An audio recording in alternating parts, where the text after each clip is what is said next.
Hello प्यारे बच्चों, कैसे हो? मुझे उम्मीद है तुम सब लोग बहुत अच्छे से होंगे, अपना ध्यान रख रहे होंगे और बहुत खुश होंगे। गर्मी बहुत पड़ रही है, अभी बारिश आई नहीं है।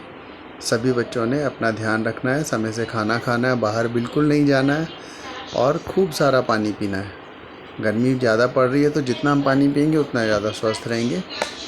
चलो पढ़ाई की बात करते हैं बेटा। हमारी वर्कशीट्स दोबारा आने लग गई हैं और आज क्लास 7th और क्लास 8th के लिए एक ही वर्कशीट आई हुई है, एक जैसी कॉमन वर्कशीट है क्लास 7th क्लास 8th के लिए। और आज ये 7 जुलाई 2021 को हमने वर्कशीट करनी है। जैसे तुम छोटे छोटे बच्चे हो ना, ऐसे बहुत छोटी सी वर्कशीट है, लेकिन हाँ, इस वर्कशीट से सीखने को बहुत कुछ मिलेगा। जो हमें सीखने को मिलेगा वो बहुत बड़ा है और वर्कशीट छोटी सी नज़र आ रही है। तो चलो हम शुरू करते हैं। हमारा आज का टॉपिक है नो योर हेरिटेज, यानी अपनी विरासत को पहचानना। अब हमारी विरासत में 3 चीज़ें यहाँ पर दी हैं। नंबर 1 हमें कुतुब मीनार दिया है, पहचानते हो ना। नंबर 2 पे हमें दिया गया है लाल किला और नंबर 3 पे हमें दिया गया है इंडिया गेट। ठीक है, हम तीनों के बारे में बात करते हैं। मुझे उम्मीद है तुम में से कई बच्चों ने तो घूमा भी हुआ होगा तीनों को, और कुछ बच्चों ने तीनों नहीं तो 1 या 2 तो ज़रूर देखे होंगे। ठीक, तो सबसे पहले हम बात करते हैं कुतुब मीनार की। Qutub Minar, it is a 5-story monument built by Qutbuddin Aibak in 1193. However, he could construct only the basement. 3 stories were made of red sandstone were constructed by his successor Iltutmish, while last 2 stories were made of marble and sandstone and completed by Firoz Shah Tughlaq.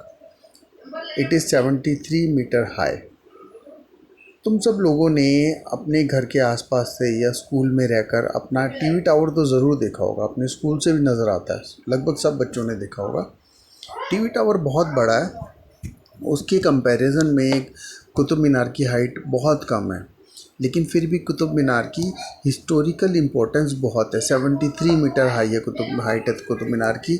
आज की तारीख में दिल्ली में बहुत सारी buildings Qutub Minar से कहीं ज़्यादा ऊंची है, फिर भी इसकी इम्पोर्टेंस क्यों है?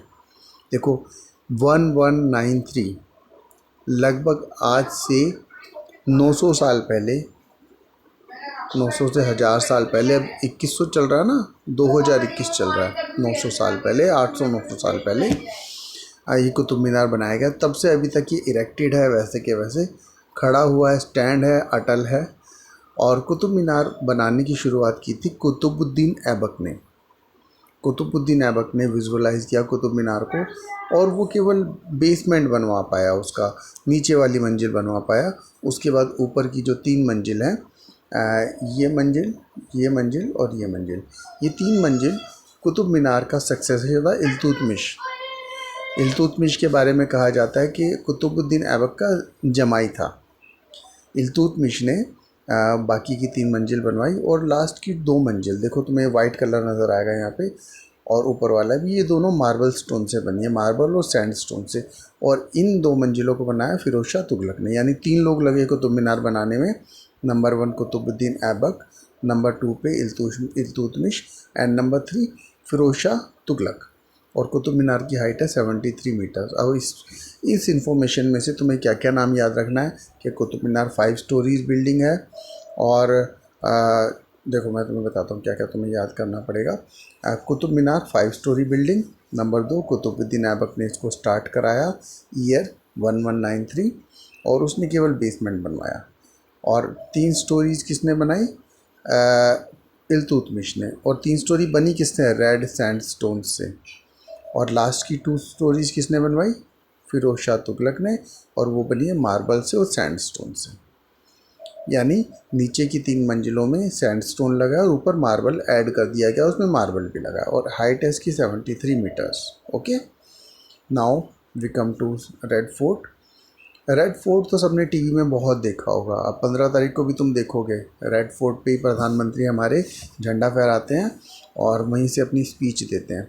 रेड फोर्ट को बनाया गया था 1693 में। देखो 1693 में ये बनना शुरू हुआ था, और उसके बाद रेड फोर्ट बनकर कब कंप्लीट हुआ? 1648 में, मई 1639 से और अप्रैल 1648 के बीच में ये बनाया गया। और मुग़ल एम्परर शाहजहाँ ने लाल किले को बनवाया था। और क्यों बनवाया था? He decided to shift his capital from Agra to Delhi. Earlier, the capital of Shah Jahan's empire was in Agra, and he wanted to shift the empire from Agra to Delhi. और किसी empire को establish होने के लिए, किसी capital को shift होने के लिए ज़रूरत होती है कि वहाँ पर एक बेसिक इंफ्रास्ट्रक्चर अवेलेबल हो, राजा के रहने के घर हो, उसका वहाँ पे ऑफिसेज हो। और पुराने समय में राजा एक फोर्टिफाइड पैलेस में रहता था, यानी चारों तरफ दीवार होगी, किला बना होगा ताकि राजा पे कोई हमला ना कर सके। तो when Shahjahan decided that I should shift my capital from Agra to Delhi, first he built up Red Fort here. तो मई 1639 में बनना शुरू हुआ था और अप्रैल 1648 में ये बनकर तैयार हो गया। ऑलमोस्ट 9 ईयर्स में ये बन गया, ठीक। और it is made up of red sandstone. देखो, रेड सैंडस्टोन का बना है और on the bank of Yamuna river की बैंक पर इसे बनाया गया। पहले यमुना रिवर लाल किले के जस्ट पीछे से बहती थी। अब थोड़ा सा रिवर का कोर्स चेंज होता है तो थोड़ा दूर वो चली गई है, लेकिन फिर भी पास में है, 300-400 मीटर वहाँ से दूर है। अब लाल किला बहुत सुंदर बना हुआ है और इसका आर्किटेक्चर बनाया था उस्ताद अहमद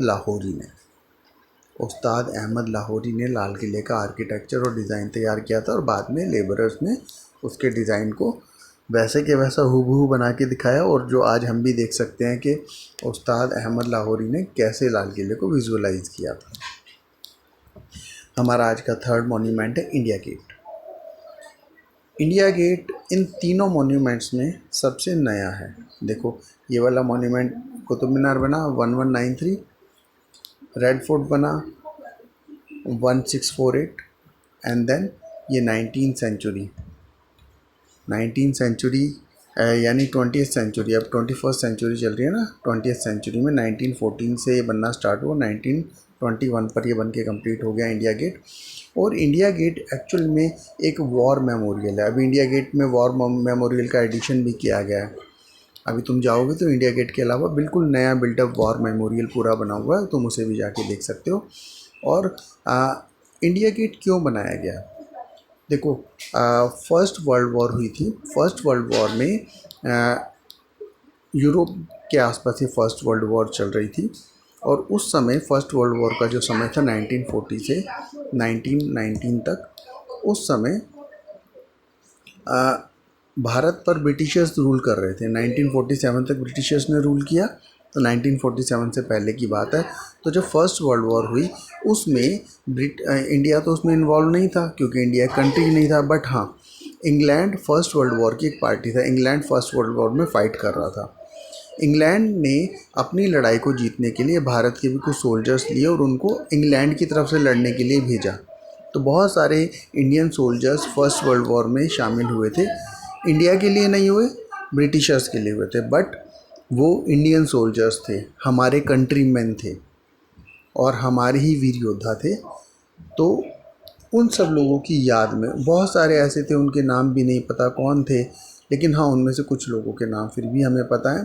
तो लॉर्ड इरविन ने इसको इनॉग्रेट किया, राइट, इंडिया गेट को, और 12 फरवरी 1931। और ये फर्स्ट वर्ल्ड वॉर के जो मार्टर्स थे, इंडियन मार्टर्स थे, उनकी याद में बनाया गया। कभी तुम जाओगे तो तुम देखोगे इंडिया गेट की दीवारों पर उसमें से बहुत सारे सोल्जर्स के नाम एनग्रेव्ड किए हुए, खोद के लिखे हुए हैं। बहुत सुंदर लगते हैं नाम देखने में, बट वो हर एक नाम एक पर्सन के लिए है, एक योद्धा के लिए, एक वॉरियर के लिए, जो कि इंडियन वॉरियर्स थे, इंडियन सैनिक थे, भले ही उस समय ब्रिटिशर्स की तरफ से लड़े। और इस इंडिया गेट के बीचों बीच यहाँ पर यहाँ पर एक अमर जवान ज्योति बनी हुई है। कभी तुम देखोगे 26 जनवरी की परेड में प्रधानमंत्री जाते हैं, अमर जवान ज्योति पे पुष्पांजलि अर्पित करते हैं। वो तुमने देखा होगा, गोल फूलों का घेरा होता है, वो अर्पित करके आते हैं, फिर बिगल बजता है और वहाँ पर सैल्यूट देते हैं हमारे प्रधानमंत्री। ये अमर जवान ज्योति बनाई गई थी 1971 में। देखो 1971 में इंडिया का युद्ध हुआ था पाकिस्तान के साथ, और उस समय जो सोल्जर्स शहीद हुए थे, जिनको मार्टरडम प्राप्त हुआ था, उनकी याद में अमर जवान ज्योति बनाई गई थी। और अमर जवान ज्योति हमारे देश के लिए जान गंवाने वाले, जान न्यौछावर करने वाले सारे सोल्जर्स को एक ट्रिब्यूट है हम सब की तरफ से। अमर जवान ज्योति 1971 से 1971 से आज तक ऐसे कैसे जल रही है। लगभग 50 साल हो गए हैं और हमेशा जलती रहेगी, क्योंकि हम अपने सैनिकों को कभी भूलने वाले नहीं हैं। इस वर्कशीट के एंड में हमें 4 क्वेश्चंस दिए गए हैं, बहुत अच्छे अच्छे। तुम लोग मज़ा आएगा तुम्हें क्वेश्चंस करके। पहला क्वेश्चन हमें क्या दिया गया, describe the importance of red fort in your own words. Red fort की इम्पोर्टेंस हमें यहाँ पर दी गई है कि कैसे रेड फोर्ट की हिस्ट्री दी गई। इम्पोर्टेंस में तुम लोग ये चीज़ें ऐड कर सकते हो कि our Independence Day is celebrated on Red Fort, our prime minister unfurls the national flag, hoist the national flag, और gives speech from Red Fort. Second हमें क्वेश्चन दिया गया है कि describe the significance of Amar Jawan Jyoti. ये भी मैंने तुम्हें डिटेल से बताया अमर जवान ज्योति का सिग्निफिकेंस। तुम इस वीडियो को दोबारा से सुन के रिवाइज कर सकते हो और इसका आंसर बहुत अच्छे से लिख सकते हो। कोशिश करनी है खुद लिखने की। खुद से लिखना शुरू करोगे, हो सकता है एक बार थोड़ा कम अच्छा लिख पाओ, अगली बार ज़्यादा अच्छा लिखोगे। साइकिल सबने चलानी सीख ली होगी ना अभी तक, थोड़ा थोड़ा शुरू में गड़बड़ाते हैं, बाद में अच्छे से आ जाती है। थर्ड क्वेश्चन यहाँ पर हमारे पास है, describe the material use in construction of Qutub Minar. Wow, देखो कुतुब मीनार के कंस्ट्रक्शन में क्या मटेरियल यूज़ हुआ है, सब इस गोले में दिया गया है और सब बच्चों को पता है, अभी हमने डिस्कस किया था। तो ठीक है, ये भी यहाँ से ढूंढ के तुमने खुद ही लिखना है। Fourth question, on which historical monument you would like to visit on school picnic after the end of this pandemic. देखो हमने शुरुआत की थी पैंडेमिक से और अपनी केयर से, तो हमें यहाँ पर भी यही लेसन सीखने को मिल रहा है कि जब तक पैंडेमिक है तब तक हमें केयर से घर में रहना है, और जब पैंडेमिक ख़त्म हो जाएगी और फिर पूरा स्कूल मस्ती में बस में पिकनिक पे जाता है ना हर साल, तुम लोग 7th जो 8th वाले बच्चे हैं वो 6th में ज़रूर गए होंगे, और जो 7th वाले बच्चे हैं वो 5th में ज़रूर गए होंगे। और अगर जो बच्चा कभी नहीं गया, रह गया है, तो हाँ एक बात याद रखना है, जल्दी से ये पैंडेमिक कोविड सब ख़त्म हो जाएगा और पूरा स्कूल पिकनिक पे जाएगा पहले की तरह। और ये 3 मॉन्यूमेंट में तुम कौन से मॉन्यूमेंट पे जाना पसंद करोगे पिकनिक के लिए, ये तुम्हें अपने आंसर में लिखना है। और जब पिकनिक बनेगी ना, जब पिकनिक का प्लान बनेगा और हमारे पास ये मॉन्यूमेंट्स आएंगे आइटिनरी में, तब हम सब लोग मिलके प्लान करेंगे। तुम लोग भी अपनी चॉइस बताना, और ज़्यादा बच्चे जहाँ कहेंगे वहीं पर चलेंगे स्कूल से पिकनिक पर। तो बेटा ये 4 क्वेश्चंस हैं, सभी बच्चों को ये चारों क्वेश्चंस अटैम्प्ट करने हैं। एक रजिस्टर A4 साइज़ का तुम्हें लगाना है, उस रजिस्टर में तुम्हें ये वर्कशीट्स करनी है, ऊपर वर्कशीट्स का नाम, और ये देखो जो इन्फॉर्मेशन है, वर्कशीट का नंबर डालना है तुम्हें, डेट डालनी है, क्लास अपनी डालनी है, सब्जेक्ट डालना है, नेम ऑफ स्टूडेंट और नेम ऑफ क्लास टीचर। ये 6 की 6 इन्फॉर्मेशन तुम्हें वर्कशीट के ऊपर लिखनी है, और फिर अपनी फैमिली में किसी एल्डर की हेल्प से वर्कशीट की एक सुंदर सी क्लियर कट फ़ोटो खींचकर मुझे ग्रुप में सेंड कर देनी है। मैं चेक करके तुम्हारी अटेंडेंस और मार्क्स लगा दूंगा। और हाँ, अपनी लिखाई को, अपनी राइटिंग को बेटा बहुत सुंदर रखना। समय लग जाए 2 मिनट फालतू लगा लेना, लेकिन लिखना बहुत सुंदर, ताकि फ़ोटो भी अच्छे है, तुम्हारे मार्क्स भी अच्छे लग सके।